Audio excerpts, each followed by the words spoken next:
мемлекеттік орындарға көзбе-көз режимде кеңестер отырыстар өткізуге тыйым салуына байланысты сіздермен кездесу Zoom байланыс арқылы өтуде. Яғни Zoom байланыс арқылы өздеріңіз білесіңдер, 40 минутке дейін жұмыс жасауда, уақыттың тығыздығына байланысты сөз сөйлеушілерге 5-7 минуттан кейін беріледі. Енді бүгінгі жинап отырған себебіміз Құзайыров Диас Қайратұлы, Қанафин Жангелді Жақсылықұлы, Мұхамедияров Ардақ Молдатайұлы және Иманқұлова Майгүл Көшербайқызының ұжымдық өтіші қаралуда. Енді бірінші мәселе қойылып жатқан, енді өтініште Павлодар облысының тұтынушылар құқықтарын қорғау департаменті 2021 жылдың 29 шілдеде Құзайыровтың және басқалардың өтініші құзыреті шегінде Павлодар облысының мәдениет тілдерді дамыту және архив іс басқармасына жолданғанын көрсеткен. Осы бойынша келіспеушілік көрсетіп жатыр. Осы мәселе бойынша енді сөз Павлодар облысының тұтынушыларын қорғау департаментінің басшысы Нұрсұлу Айтуарқызы Аубакирова беріледі. Қысқаша айтып өтсеңіз, сіздерге осы азаматтардың өтініш түскен болатын.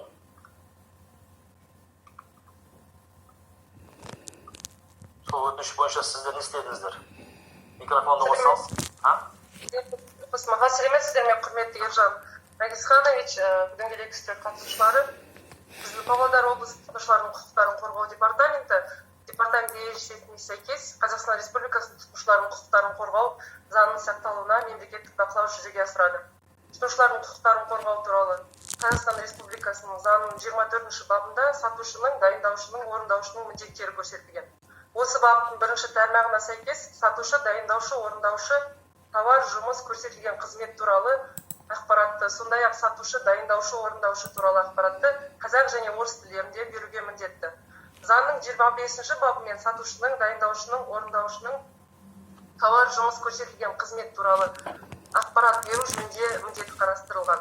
Осы баптың бірінші тармағына сәйкес тауар, жұмыс, көрсетілген қызмет туралы ақпарат міндетті түрде мыналарды қамтуы тиіс. Тауардың, жұмыстың, көрсетілген қызметтің атауын, ұсынылатын жұмыстардың, көрсетілген қызметтердің түрлері мен ерекшеліктерін, тауардың құрамын, дайындаушының тауарлық белгісін, тауардың шығарылған елді, кепілді мерзімнің болуы немесе болмауы, тауардың дайындалған күні мен орны, қызмет ету мерзімі және жарамдылық мерзімі, сатушының, дайындаушының атауы, фирмалық атауы немесе орналасқан жері, заңдық мекен жайы сияқты тағы да өзге мәліметтерді қамтуы тиіс. Тауар, жұмыс, көрсетілген қызмет туралы ақпарат тұтынушыға қазақ және орыс тілдерінде тауарға, жұмысқа, көрсетілген қызметке қоса берілген құжаттамада, тұтынушы ыдысында, зат белгіде немесе тауардың, жұмыстардың, көрсетілген қызметтердің жекелеген түрлері үшін қабылдаған өзге де тәсілдермен жеткізіледі. Қазақстан Республикасының тілдерінің қолданылуының құқық негіздерін Қазақстан Республикасында тіл туралы заңы белгілейді. Мемлекеттік және мемлекеттік емес ұйымдар. Осы дүкендер мемлекеттік емес ұйымдарға жатады. Сондықтан мемлекеттік емес ұйымдар мен жергілікті өзін-өзі басқару органдарының қызметінде тілдерді қолдануға байланысты туындайтын қоғамдық қатынастар осы заң реттейді. Соған қоса осы Қазақстан Республикасының әкімшілік құқық бұзушылық туралы кодексінің 75-ші бабына сәйкес Қазақстан Республикасының тіл туралы заңының бұзғаны үшін жауапкершілік қарастырылған. Сол сияқты осы кодекстің 729-731-2 баптарына сәйкес тілдерді дамыту саласындағы уәкілетті орган, сол сияқты жергілікті атқарушы органдар Қазақстан Республикасының тіл туралы заңын бұзған үшін әкімшілік құқық бұзушылықтар туралы істерді қарап жаза қолдана алады. Осы жоғарыда айтылғанның барлығының негізінде Құзайыровтың өтініші Қазақстан Республикасы әкімшілік рәсімдік процесінің кодексінің 65-ші бабының 1-ші бөлігіне сәйкес Павлодар облысының мәдениет тілдерді дамыту және архив ісі басқармасына жолданды. Осыған қоса айтарымыз бар, что Қазақстан Республикасында тіл туралы заңның 11-ші бабына сәйкес департаменттен Құзайыровтың өтінішіне жауап өтініш жасалған тілде берілді деп. Рахмет сізге. Мен түсінгендей өтініште көрсетілген мәселе сіздің департамент құзырына кірмегендіктен сіз тиісті мемлекеттік органға жолдадыңыз, дұрыс па? Иә, дұрыс. Иә, просто алдағы уақытта енді сіз енді ол кісілерге жауап бердіңіз. Жауапты енді жаңағы тиісті заңға сілтеме жасап жатсыздар. Алдағы уақытта енді сілтеме жасаған кезде өздеріңіз департаменттардан түсіндіргендеріңіз дұрыс та, өтініште көрсетілген мәселе департаменттің құзырына кірмейді. Яғни бұл осындай мемлекет органына кіргендіктен сол мемлекет органына жолдады деп. Енді бұл енді азаматтар енді бұл енді обязательно процедурный процессуальный кодекстің ішіндегісі не жазылған бап тармақ деген енді бұлар енді білмейді ғой сөздің шындығын. Алдағы уақытта енді азаматтарға енді шамалы ашық болуы керек, сондықтан нақты түсіндіріп жібергеніңіз дұрыс болады деді. Яғни енді сіз өтінішті жаңағы облыста Павлодар облысының мәдениет тілдер дамыту және архивтік іс басқармасына жолданған болатсыз, дұрыс қой? Дұрыс.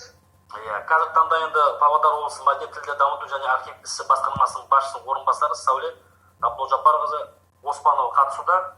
Бұл мәселе бойынша не айта аласыз? Өтініш сіздердің басқармаларына жолданған болатын нәтижесін?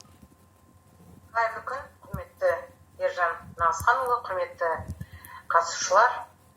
Мен бірінші айтатыным, осы елімізде тіл заңының қабылдануына 32 жыл болады. Тіл заңында барлық баптар, қандай талаптар, бәрін білесіздер, оқыға шығасыздар. Ал енді 2018 жылға дейін басқарманың құзыретінде қадағалау функциясы болған. Ал енді сол функцияны 2018 жылы кәсіпкерлік кодексіне өзгерістер толықтырулар енгізгенде, сол функциялар, қадағалау функциясы тілдерден алынып тасталған болатын. Ол не Қазақстан Республикасы заңының 25-2 баптың 22-1 тармағы алынып тасталды.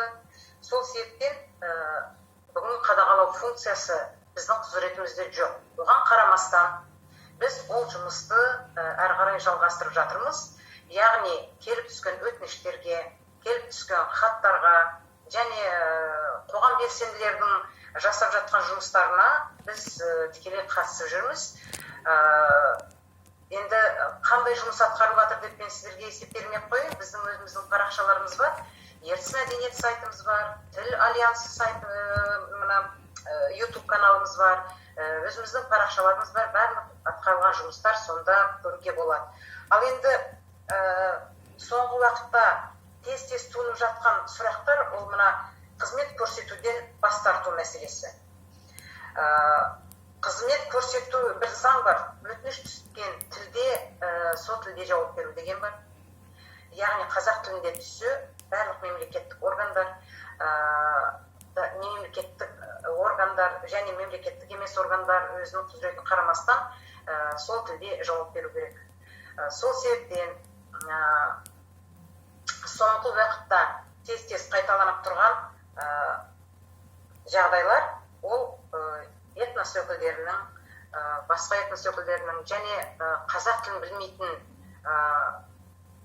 русскоязычный деп айтады ғой, орысша сөйлейтін қазақтардың мына қызмет көрсетуден бас тартуы. Біз өз тарапымыздан қандай шара қолдауға құқығымыз бар? Біріншіден, біз осы мәселені нақтылау үшін облыс прокуратурасына бір хат жолдаған болатынбыз. Заң шеңберінде мүмкін қандай бір өзгерістер бар, бізге толық жауап беріңіздер, қандай әрекет біз жасауымыз керек осы сәтте. Бүгінгі алып отқан хатымыздың жауабында былай тұр: тіл туралы заңның 25-2 бабының 3 тармағына сәйкес, жергілікті атқарушы орган тіл туралы заңнамада белгіленген талаптардың бұзылуын жою ұсынымдар береді. Тек қана ұсынымдар беруге құқығымыз бар. Өз кезегінде көрсетілген субъектке, объектке бармай-ақ профилактикалық бақылау жүргізу арқылы ғана іске асырылуы мүмкін. Бүгін білесіздер, республика шеңберінде президенттің қаулысымен, жарлығымен 23 жылға дейін кіші орта бизнеске мораторий қойылған. Сол себептен бүгінгі күн біз барып құзыретті орган ретінде сондай кәсіпкерлерден талап қоюға баруға құқығымыз жоқ, ал телефон арқылы ауызша тек қана ұсын беру. Біз өзіміз мына жақта былай жазып отырмыз. Мәселен, кодекстің кәсіпкерлік кодекстің 137 бабының 5 тармағына сәйкес бармай профилактикалық бақылау мынандай талаптармен сақталады. Келуге тыйым салыну, құқықтық статистика және арнайы есепке алу саласындағы уәкілетті органға тіркеу, сондай-ақ бақылау субъектісін алдын ала хабардар ету талап етілмейді. Қорытындылар бойынша оны жою тәртібін міндетті түрде түсіндіру ұсынымдар беріледі. Яғни бүгінгі күн біздің мемлекеттік орган ретінде тек қана құзыретімізде ұсыным беру және ауызша жұмыс жасау. Бүгін біздің жұмысымыз барып, біз соңғы жағдайлар бойынша біз барып сол мекемелермен жұмыс жасап атқанымыз, енді онда қала бөлімі де қатысып жатыр, біздің басқа құзыретті органдардың өкілдері қатысып жатыр, барып біз түсіндіру жұмыстарын жүргізіп жатырмыз сондай мекемелерде. Және тіл туралы заңның парақшаларын таратып жатырмыз. 21 бап көрнекі ақпарат қалай орналастыру керек, қазақшасы қалай болу керек, орысшасы қалай болу керек дегендей сондай. Және әкімшілік жазалау 24 бап сондай нелерді, баптарды біз түсіндіру жұмыстарын жүргізу. Яғни тағы бір ісіміз, ол біз мемлекеттік бағдарламаның шеңберінде ол бірінші бағыт ересек халықты оқыту. Сол себептен біз тегін оқыту курстарын ақпан айында бастап қойғанымыз. Биылғы жыл 480 адамды тегін, барлық санаттағы тегін оқыту курстары ұйымдастырып келеді. 240 адам оқытылды. 2 күн бұрын 3-ші кезеңі басталды, 120 адам. Сол себептен барлық мына этнос өкілдеріне, субъектілердің, объектілердің қызметкерлеріне сондай біз ұсыныс жасап жатырмыз. Бүгінгі күн пандемия байланысты біздің оқытуларымыз онлайн режимде өтіп жатыр. Енді қандай керек болған жағдайда брошюркалар дейміз, сөздіктер дейміз, басқа да оқуға себеп беретін әдістемелік құралдармен қамтып жатырмыз.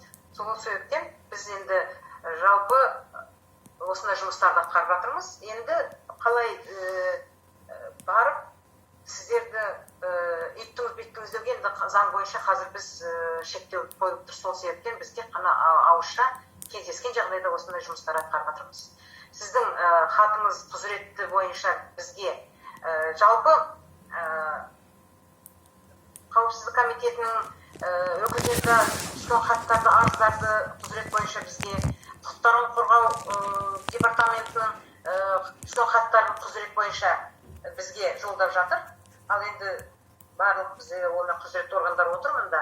Біз тек қана жауапты барлық түскен өтініштерге солай жауап береміз. Бүгінгі күн біз тек қана ауызша насихаттау жұмыстарымен ғана жұмыс жасаймыз. Рахмет көп сізге.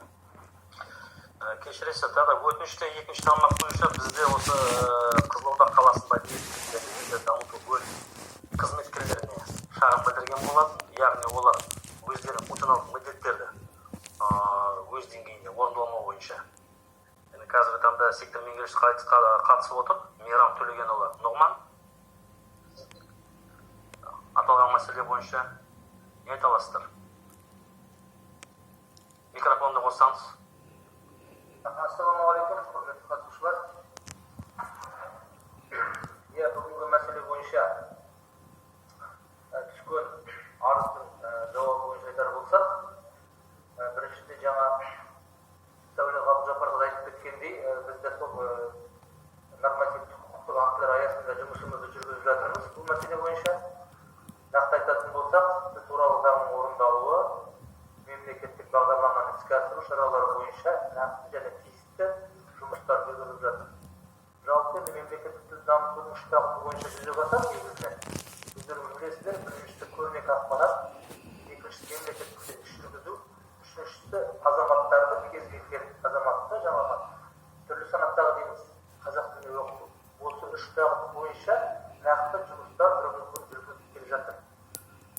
Бізде де құзыреттік турасын айтатын болсақ, заң бойынша көп жағдайда біздің де құзыретіміз шектелген. Бірақ оған қарамастан бізде кейінгі 1,5 жылда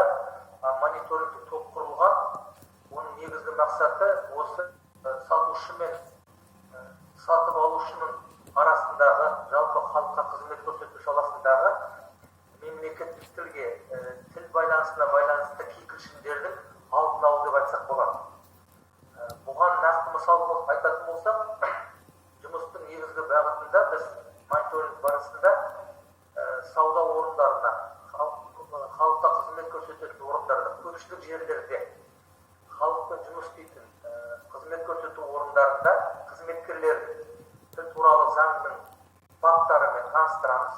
Оның ішінде жаңағы қызмет көрсету саласы бойынша, тағы да басқа сала бойынша тіл туралы заңның баптарының үзінділерін, көшірмелерін және әкімшілік құқықтық кодекстің 75-ші бабы бойынша осы тіл туралы заңның тармақтары бұзылған жағдайда жасалатын айыппұл мәселесі бойынша заңдардың көшірмелерін беріп ескерту жасаймыз. Бұл бірінші кезектегі жасалатын жұмыс. Осы жұмыс барысында сол қызметкерлерге қазақ тілін оқытуда тегін курстарына қатысуға, тіл үйренуге, өзінің жасап отырған қызмет саласында негізгі сөздер мен сөз тіркестерін жылдам үйрететін курстарға қатысуға және оны жұмысынан, қызметінен, істеп отқан ісінен ажырамастан, яғни онлайн режимде Zoom арқылы оқыту курстарына шақыру жұмыстары қоса жүргізіледі. Сонымен бірге айта кету керек, былтырғы жылы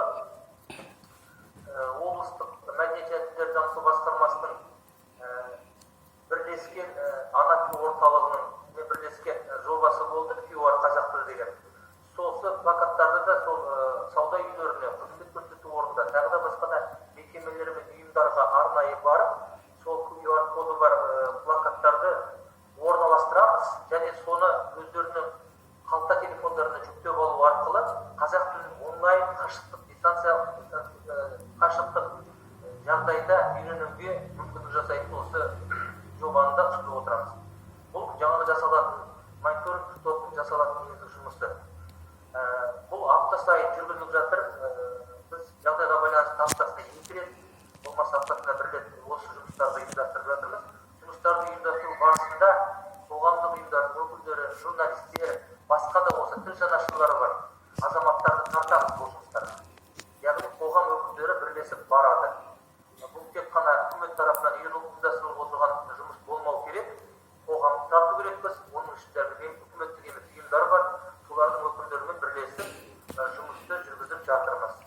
Ал нақты басқа бір конфликт дау жанжалға байланысты келетін болсақ, бұл жерде әрине бізде өз құзыретіміз шегімізден аса алмаймыз.